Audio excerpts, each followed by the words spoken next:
and they swooped into the driveway, blocking my vehicle in. Got out of the car and started yelling at me in my vehicle. What?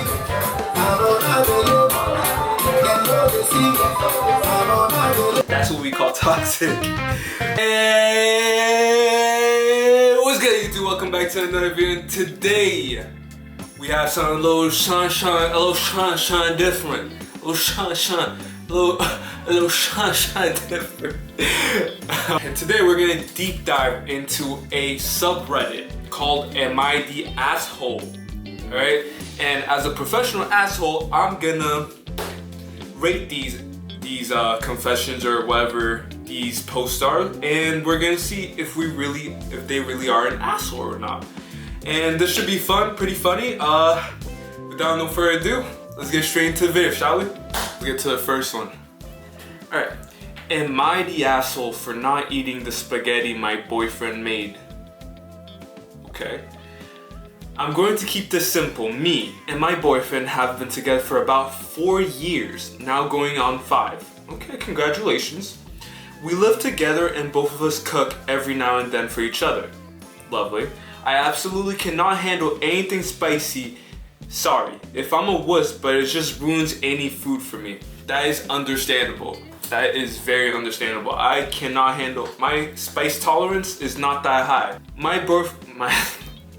boyfriend knows this, and every single time he cooks, he makes it spicy. Every time he cooks, he makes it spicy.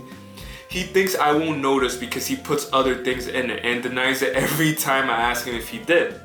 Today, he made spaghetti and I begged him, please do not put anything hot in it. If he chooses to put whatever ingredients to make it hot in his, I have no problem with that. I served myself a bowl and guess what? It was spicy as fuck. Oh my. I then asked him what he put in it and he said nothing, maybe it was a sausage. I then proceed to go look on the stove and I see red pepper flakes all over around the pot. I go tell him what I just saw and he then admits to putting red pepper flakes, but only a little bit. I told him I was not eating it.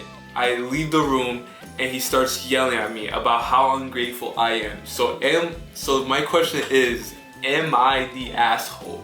Alright, first of all, let's establish this. You don't like spice. She doesn't like spice, but then she tells the boyfriend she doesn't like spice on her food. She can't handle it. She doesn't enjoy it. If that happened, the boyfriend is just being stingy at this point. Like, why do you keep making every single meal spicy? If you ask me, the boyfriend is more of an asshole than anybody.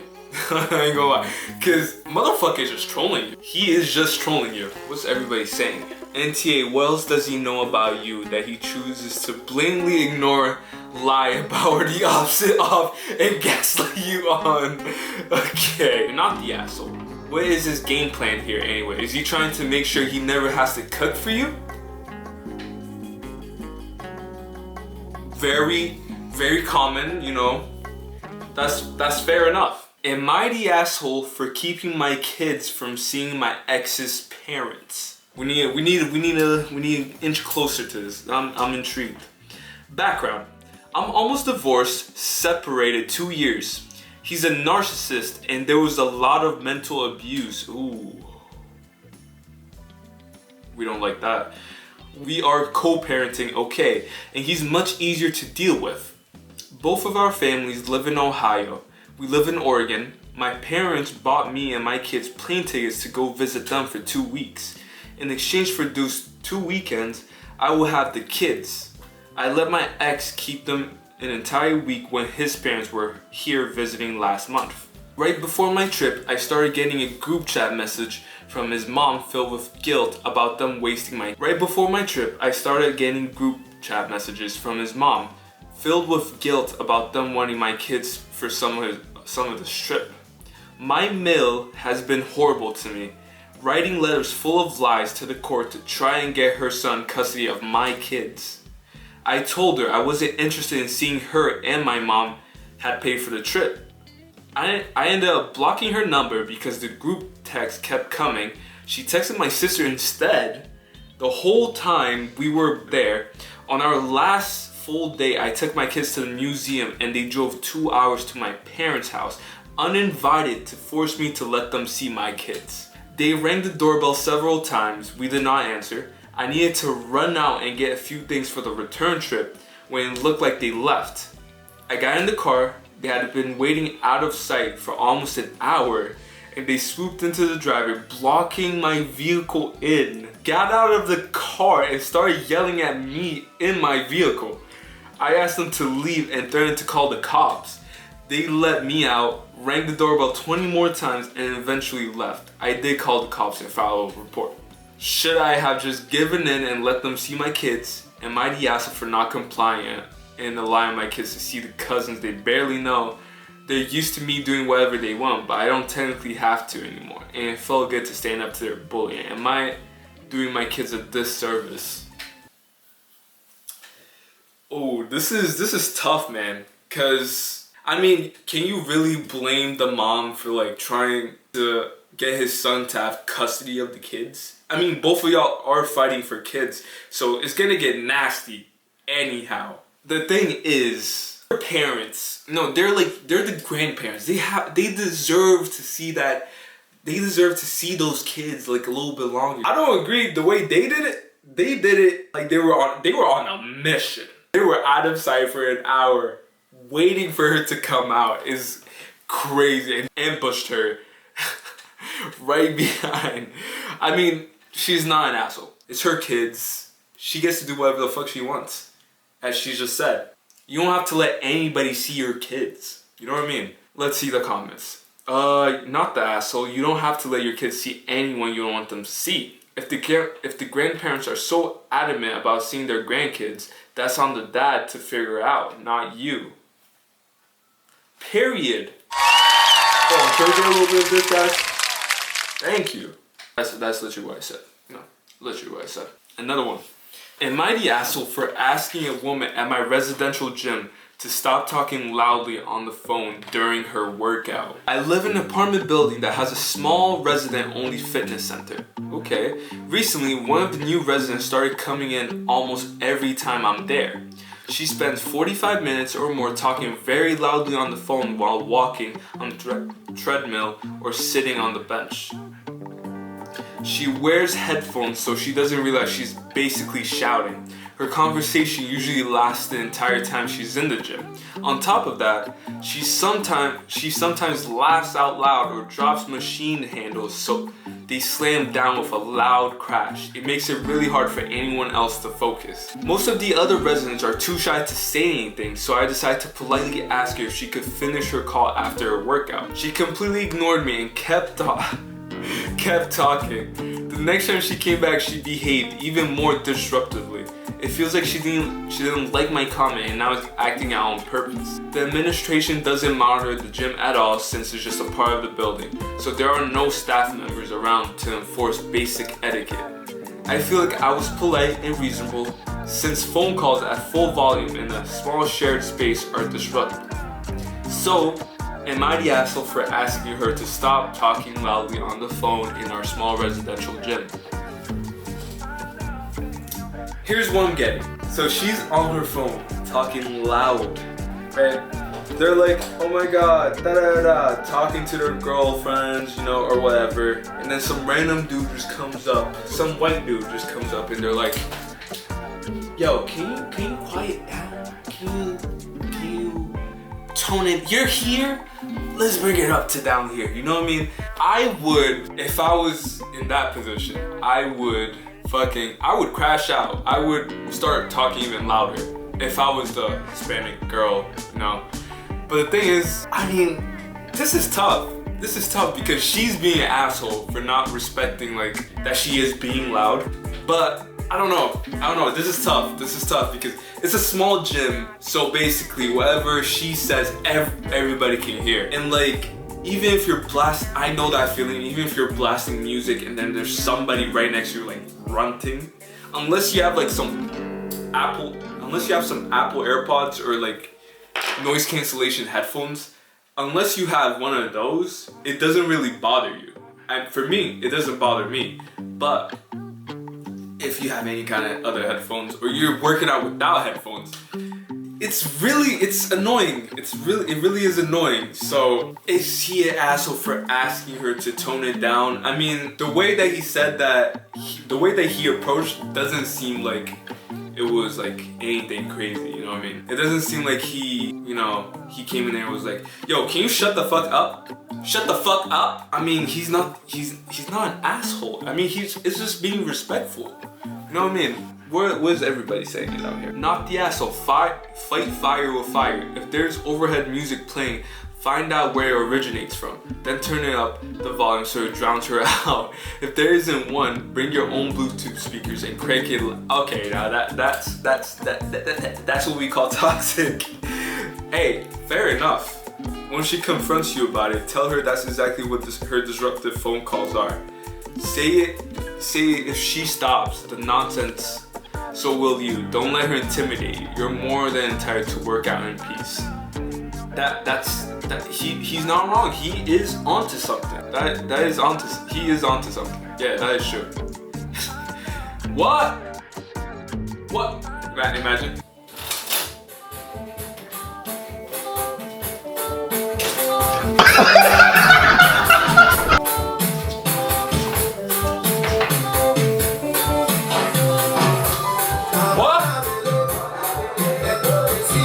What? Say that one more time. I can't hear you. What?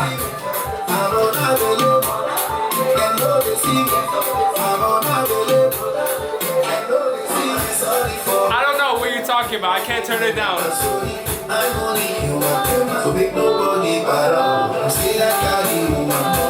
I was just dancing in her face. Not gonna lie to you. That's what would happen. I ain't gonna lie to you. Ooh, okay. This seems juicy. Let's get into it. Am I the asshole for demanding my stepbrother start seeing his son again before I give him money for his pregnant girl? Wait. Wait, son ain't right. To start seeing his son again? Wait, I'm not gonna, I can't judge a book by its cover. Maybe it's just the stepsister taking care of his son. Maybe it's not that the stepsister had a son with this. I mean, there's nothing wrong with, depending who you are. That's kind of weird to me, man. That's pretty weird. My 40-year-old brother has a son from his previous marriage to Emily. Okay. Now we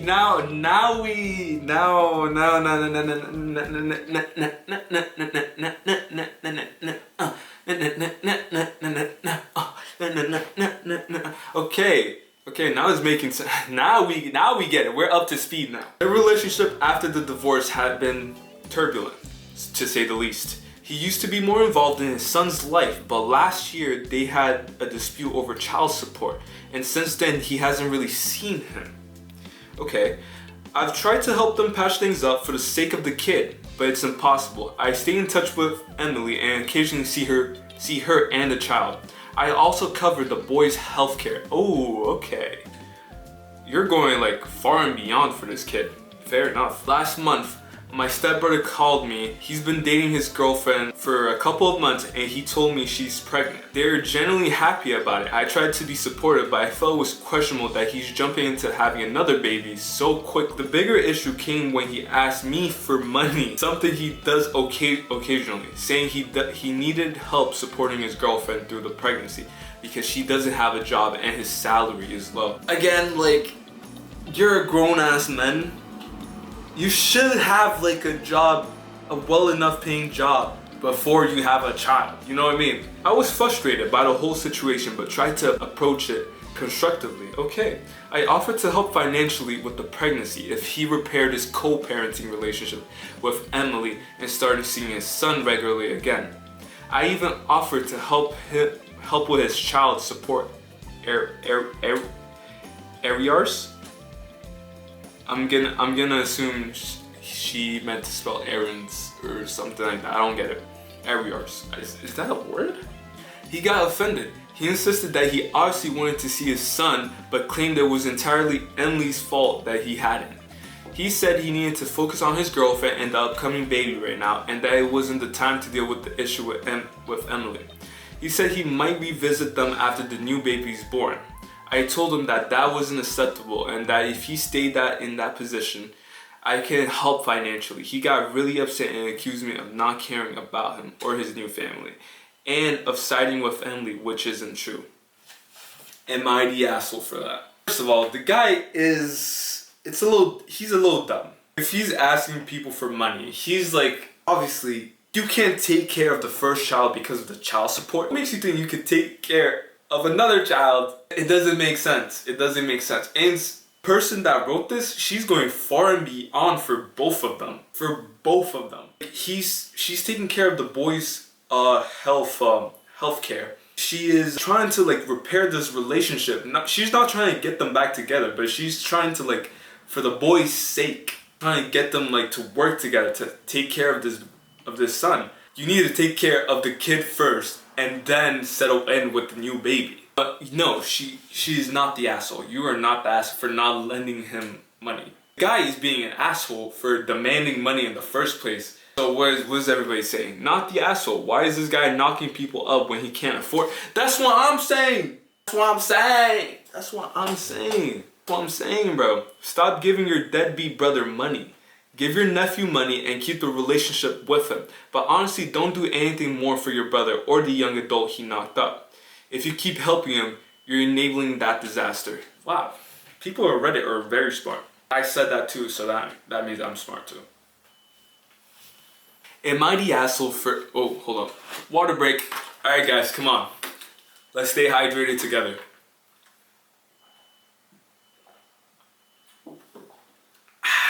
Am I the asshole for losing my temper at my girlfriend over visiting my mom's grave on her death anniversary? Okay, me, 31, and my girlfriend, 29. I've been together for 7 years. Hold up, okay, the math is right. Tomorrow is the 4th year anniversary of my mom's death. The plan was she'd come with me to my hometown today. We get there in the evening because it's closer to the city where she has a work meeting tomorrow morning. I told her a few times how important it was for me to go to the cemetery before her train. I asked also multiple times where her train actually leaves, but all I got was morning. She only finally checked in the car and said 10 a.m. I thought, okay, that's fine. We just wake up an hour earlier, no big deal. Then she said if she had known earlier about the cemetery, she would have planned different and just gone straight from home to the meeting instead of coming with me. That really hurt because I did tell her before. It felt like she acted like I dropped this last minute or first forced her into it, which isn't true. But that's fucked up of her. Before I got mad, she suggested that I could drop her at another station tomorrow that's closer to the cemetery. Logistically fine, I told her that, but the point wasn't the station or timing. The problem was I even had to push her about coming to my mom's grave at all. At that point, I snapped. Told her it's disrespectful, felt like I don't matter, and out of frustration, I even said, fuck you. After that, we just sat in silence. Later, when we passed the airport, she suddenly said she wanted to get out of there and take a train from there. When she got out, she cried and told me again she already gave a solution with the other station. I said the station was never the issue. It was how little I felt she cared. And honestly, this isn't the first time. When my mom died 4 years ago, on the day of the funeral, she left to go to a family friend's 50th birthday party instead of staying with me and my family. I buried that feeling, but moments like this bring it all back out. Our relationship has been rocky for a while, and in the car I kept thinking maybe I should just end it. So am I the asshole for snapping, swearing at her, and getting so angry? Edit, she left after the funeral in the evening. Edit 2, my girlfriend just met my mom once when she was already very sick and truly died afterwards from cancer. I mean, it's very insensitive from her to just act like that about... I'm just thinking in my situation, if my mom died and I just told my girlfriend that we have to go to the funeral, even if she met her like once, twice, maybe like be there for me, you know what I mean? You just be there for me. Because this is a time of struggle, and this is a time where I'm all the way down on the floor and you're not there for me or to help me out. So like that's like very insensitive. You're not an asshole at all. If she did this at the day of the funeral and she did this again like 4 years later, even just to pass by, because this is like a very important date for you. You just proceed to not care or not give much into it. I get it if you just forgot about it. If he told you again, like, that's kind of fucked up if you're just not taking it seriously. What are the comments saying? Are you kidding me? This woman did not stay with you for the day of your mother's funeral. That's what I'm saying. I know you were in shock and grieving, but you should have just dumped her college self way before now. Man, this is awful. She does not deserve you or anyone. Find someone who will actually love you and support you. I am so sorry that you lost your mother. I know how much visits to the grave of loved ones means to so many of us who are grieving. It says so much that she cannot be bothered. Take care, treat yourself, start by getting rid of that horrid woman. That's true. Talk to him, Chief. Talk to him. This is gonna be the last one. So, let's do it. Am I the asshole for skipping my cousin's funeral? Whoa. My cousin passed on last month. I had an important exam at the time. It came as a surprise that she died, as she was fine when I visited her. I did visit her at hospital once when she was hospitalized. Since I had the exam, I decided not to go to the funeral. Nobody asked me anything at the time. A week passed and then my family, including my parents, stopped talking to me and totally shunned me from my future family gatherings. I don't know what to do. Oh, I mean, it's an exam, like, family is family. You have to be there for a funeral. But for an exam, like, you could always take that exam again later that time. I mean, grades aren't as important than family. Being there with the family, grieving together, you know. This is a hard one. From the family's point of view, that you're definitely an asshole. Because it just shows that you don't care about your cousins. I get the family's part of that. You could always take an exam again. No, this one you are a bit of an asshole. Let's look at the comments, and the comments are saying, did you even make an effort to reschedule, or did you just assume that everybody will understand and choose something else over family? That's what I'm saying. That's what I'm saying. If you made an honest and proper effort to reschedule your exams, then not the asshole. Provided you also made sure to take some time to go and pay your respects with your family soon after. If you didn't really bother to reschedule and or haven't gone to pay your respects since then, definitely you're the asshole. Either way, family is obviously upset, and whether you're the asshole or not, I expect that you're giving them the impression you didn't care much at all. No, I'm not gonna lie, I get the same impression based on the tone of the justification. Anyways, you need to rectify this if you want to repair your relationship. Tomato, tomato. Problem solved. You are the fucking asshole. And I think we only had one post that they were actually an asshole. So that's a way to wrap it up. That's where we're gonna end it, guys. Thank you again for watching this video. If you made it this far, make sure to like and subscribe. Share it with your family, share it with your dog, share it with your fish, share it with somebody, you know? Try to get this channel up to 100 subscribers. That's the ultimate goal for the next month. So if we can make that happen, it would mean the world to me. So I'm gonna see y'all in the next one. Bye bye.